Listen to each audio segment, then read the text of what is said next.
स्वागत है आपका आज के एपिसोड में। चलिए शुरुआत करते हैं पिछले अभ्यास प्रश्न से। निम्नलिखित में से किस संत को केशव प्रयाग में देवी सरस्वती से दिव्य ज्ञान प्राप्त हुआ था? ए आदि शंकराचार्य और रामानुजाचार्य, बी रामानुजाचार्य और माधवाचार्य, सी कबीर और तुलसीदास, डी चैतन्य महाप्रभु और वल्लभाचार्य।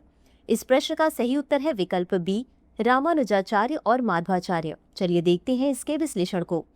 धार्मिक मान्यताओं के अनुसार रामानुजाचार्य और माधवाचार्य को इसी पवित्र संगम पर देवी सरस्वती से दिव्य ज्ञान प्राप्त हुआ था।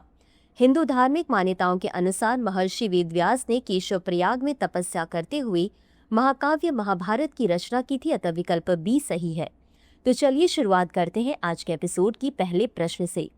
आकाश तीर के संबंध में निम्नलिखित कथनों पर विचार करें। एक, यह प्रणाली दुश्मन के विमानों, ड्रोनों और मिसाइलों का पता लगाने, उन पर निगरानी रखने तथा उन पर हमला करने हेतु डिजाइन की गई है। 2, यह विभिन्न रडार प्रणालियों, सेंसरों तथा संचार प्रौद्योगिकियों को एक एकल परिचालन ढांचे में एकीकृत करने पर केंद्रित है। 3, वाहन आधारित होने के कारण यह गतिशील होने के साथ प्रतिकूल वातावरण में भी इसका प्रबंधन सुलभ होता है। उपर्युक्त कथनों में से कितने सही हैं? ए केवल 1, बी केवल 2, सी सभी 3, डी कोई भी नहीं।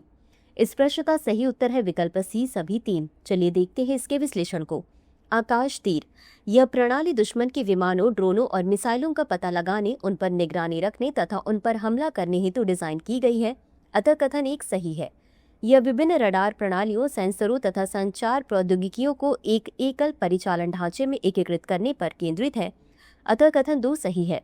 आकाश तीर कई स्रोतों से डेटा एकत्र करता है, उसे संसाधित करता है और स्वचालित वास्तविक समय के सहभागिता निर्णयों की अनुमति देता है। वाहन आधारित होने के कारण यह गतिशील होने के साथ प्रतिकूल वातावरण में भी इसका प्रबंधन सुलभ होता है, अतः कथन 3 सही है। आकाश तीर परियोजना डिजिटलीकरण के माध्यम से वायु रक्षा नियंत्रण और रिपोर्टिंग प्रक्रियाओं को स्वचालित करने का एक अग्रणी प्रयास है। अगला प्रश्न है, अक्सर समाचारों में देखे जाने वाले कार्बन बॉर्डर एडजस्टमेंट मैकेनिज्म का सबसे बेहतर वर्णन किस प्रकार किया जा सकता है? 1, यह घरेलू उत्पादकों के लिए समान अवसर उपलब्ध कराने के क्रम में आयातित वस्तुओं पर उनके कार्बन उत्सर्जन के आधार पर कर लगाने से संबंधित है। बी, यह नवीकरणीय ऊर्जा प्रौद्योगिकियों में निवेश करने वाली कंपनियों को दी जाने वाली सब्सिडी से संबंधित है। सी, यह संयुक्त प्रतिबद्धताओं के माध्यम से कार्बन उत्सर्जन को कम करने के लिए एक वैश्विक समझौता है। डी, यह अंतर्राष्ट्रीय व्यापार में हरित उत्पादों के लिए एक स्वैच्छिक प्रमाणन कार्यक्रम है।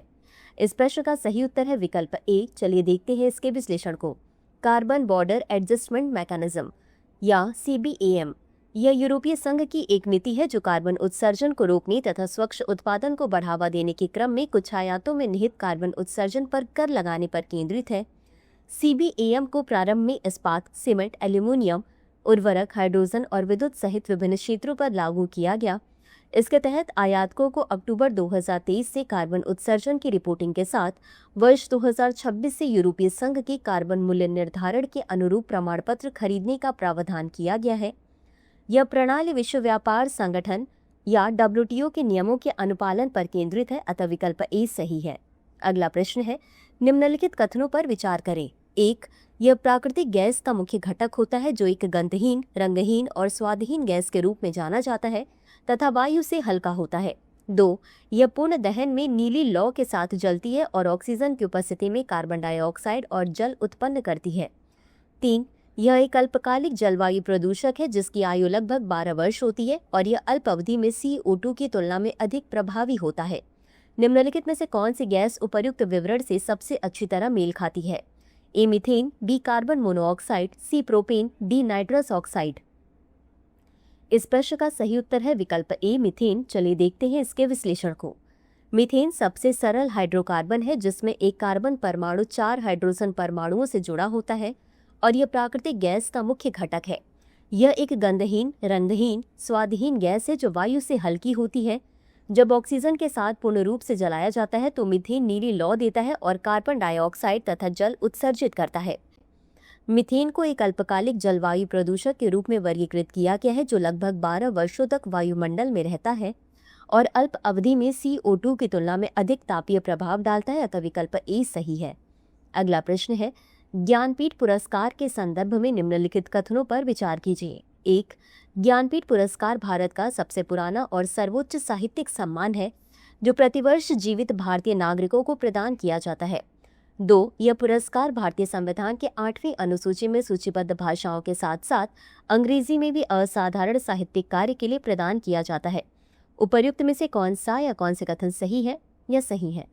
ए केवल 1, बी केवल 2, सी 1 और 2 दोनों, डी न तो 1 और न ही 2।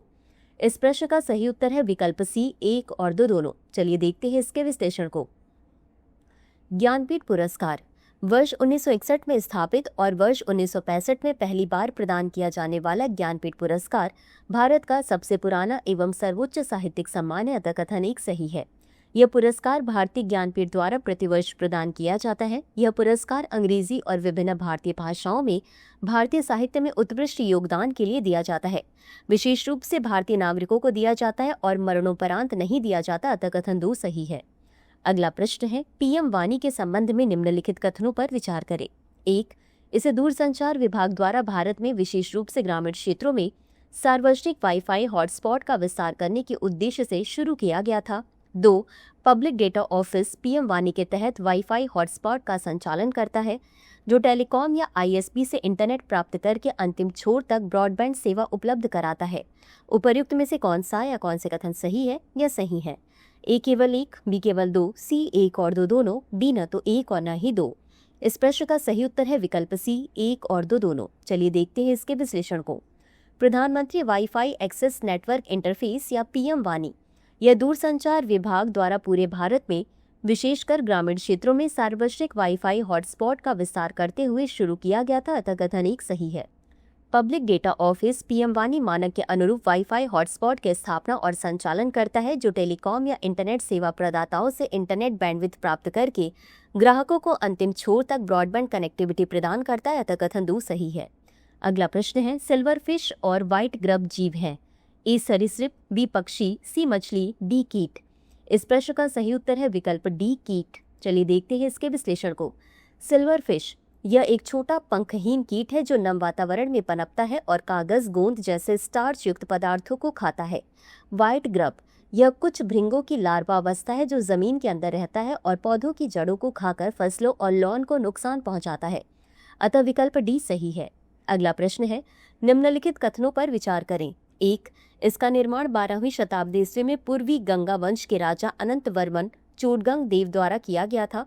मूर्तियां नीम की लकड़ी से बनी होती हैं और उन्हें नव कलेवर नामक अनुष्ठान में हर 12 से 19 वर्षों में बदला जाता है। 3, यह कलिंग वास्तुकला का एक उदाहरण है। 4, यह 4 धाम तीर्थस्थलों में से एक है और वैष्णव संप्रदाय का एक प्रमुख केंद्र है। उपर्युक्त विवरण किस मंदिर में सबसे अधिक मेल खाता है? ए, जगन्नाथ मंदिर पुरी, बी, बृहदीश्वर मंदिर तंजावुर, सी, मीनाक्षी मंदिर मदुरै, डी, कोणार्क सूर्य मंदिर कोणार्क। इस प्रश्न का सही उत्तर है विकल्प ए, जगन्नाथ मंदिर पुरी। चलिए देखते हैं इसके विश्लेषण को। इसका निर्माण 12वीं शताब्दी में पूर्वी गंगा वंश के राजा अनंत वर्मन चोडगंग देव ने करवाया था। यहाँ की मूर्तियां लकड़ी या नीम की लकड़ी से बनी होती हैं और उन्हें हर 12 से 19 वर्षों में नवकलेवर अनुष्ठान के दौरान बदला जाता है। यह कलिंग वास्तुकला जो ओडिशा मंदिर वास्तुकला की एक उपशैली है का उत्कृष्ट उदाहरण है। यह 4 धाम बद्रीनाथ, द्वारका, रामेश्वरम और पुरी में से एक है और वैष्णव धर्म का एक महत्वपूर्ण तीर्थ स्थल है। मंदिर के शिखर पर लगा ध्वज हवा की विपरीत दिशा में उड़ता है और शिखर पर स्थित सुदर्शन चक्र हर कोण से एक जैसा दिखाई देता है। अगला प्रश्न है, फ्लू गैस डीसल्फराइजेशन के संबंध में निम्नलिखित कथनों पर विचार करें। 1, यह जीवाश्म ईंधन चालित विद्युत संयंत्रों के उत्सर्जन से गंधक यौगिकों को हटाने की प्रक्रिया है। 2, यह अवशेषक पदार्थों की सहायता से किया जाता है जो फ्लू गैस से लगभग 95% तक सल्फर डाइऑक्साइड को हटा सकते हैं। 3, शुष्क प्रक्रिया जिसमें फ्लू गैसों को एक जलीय अवशोषक घोल द्वारा भाप संतृप्त किया जाता है। अब बड़े जीवाश्म ईंधन आधारित विद्युत संयंत्रों में प्राथमिक FGD विधि बन गई है। उपर्युक्त कथनों में से कितने सही नहीं है? ए केवल 1, बी केवल 2, सी सभी 3, डी कोई नहीं। इस प्रश्न का सही उत्तर है विकल्प ए केवल 1। चलिए देखते हैं इसके विश्लेषण को। फ्लू गैस डीसल्फराइजेशन यह जीवाश्म ईंधन चालित विद्युत संयंत्रों के उत्सर्जन से गंधक यौगिकों को हटाने की प्रक्रिया या कथन 1 सही है। यह प्रक्रिया अवशोषित पदार्थों की सहायता से की जाती है जो फ्लू गैस से लगभग 95% तक सल्फर डाइऑक्साइड को हटा सकते हैं। अतः कथन 2 सही है। फ्लू गैस वह पदार्थ होता है जो तब उत्सर्जित होता है जब कोयला, तेल, प्राकृतिक गैस या लकड़ी जैसे जीवाश्म ईंधनों को ऊष्मा या ऊर्जा उत्पादन के लिए जलाया जाता है। वेट प्रक्रिया, जिसमें फ्लू गैसों को एक जलीय अवशोषक घोल से भाप संतृप्त किया जाता है, अब बड़े जीवाश्म ईंधन आधारित विद्युत संयंत्रों में प्राथमिक FGD विधि बन गई है। अतः कथन 3 सही नहीं है। अगला प्रश्न है, मशीनीकृत स्वच्छता पारिस्थितिकी तंत्र के लिए राष्ट्रीय कार्य योजना किस वर्ष शुरू की गई थी? A 2023-24, B 2020-21, C 2021-22, D 2022-23। इस प्रश्न का सही उत्तर है विकल्प A 2023-24। चलिए देखते हैं इसके विश्लेषण को। नमस्ते योजना को वित्तीय वर्ष 2023-24 से 2025-26 तक के लिए 349.73 करोड़ के बजट आवंटन के साथ एक केंद्रीय प्रायोजित योजना के रूप में वित्तीय वर्ष 2023-24 में शुरू किया गया था। इस योजना का उद्देश्य सफाई कर्मचारियों को सशक्त बनाना, हाथ से मैला ढोने की प्रथा को समाप्त करना तथा मशीनीकृत सफाई प्रथाओं को बढ़ावा देना है। अतः विकल्प A सही है। अगला प्रश्न है, आयुष्मान भारत प्रधानमंत्री जन आरोग्य योजना निम्नलिखित में से किस वर्ष शुरू की गई थी? A 2016, B 2018, C 2020, D 2022। इस प्रश्न का सही उत्तर है विकल्प B 2018। चलिए देखते हैं इसके विश्लेषण को। आयुष्मान भारत प्रधानमंत्री जन आरोग्य योजना सरकार द्वारा पूर्णतः वित्त पोषित विश्व की सबसे बड़ी स्वास्थ्य बीमा योजना है। वर्ष 2018 में लॉन्च की गई यह योजना द्वितीयक और तृतीयक देखभाल के लिए प्रति परिवार 5 लाख रुपए की बीमा राशि प्रदान करती है। स्वास्थ्य लाभ पैकेज में सर्जरी, चिकित्सा और डे केयर उपचार, दवाओं और निदान की लागत शामिल है। अतः विकल्प B सही है। इसी के साथ अंत में देख लेते हैं आज के अभ्यास प्रश्न को। निम्नलिखित में से किस क्षेत्र में लैटेराइट पठार नहीं पाया जाता है? A विंध्य, B राजमहल पहाड़ियां, C सतपुड़ा, D अरावली पर्वतमाला। इस प्रश्न का उत्तर कमेंट बॉक्स में जरूर दें। आज के लिए बस इतना ही। धन्यवाद। डियर व्यूअर्स, अपने एग्जाम की तैयारी को और बेहतर करने के लिए हमारे चैनल को लाइक, शेयर और सब्सक्राइब करना न भूलें।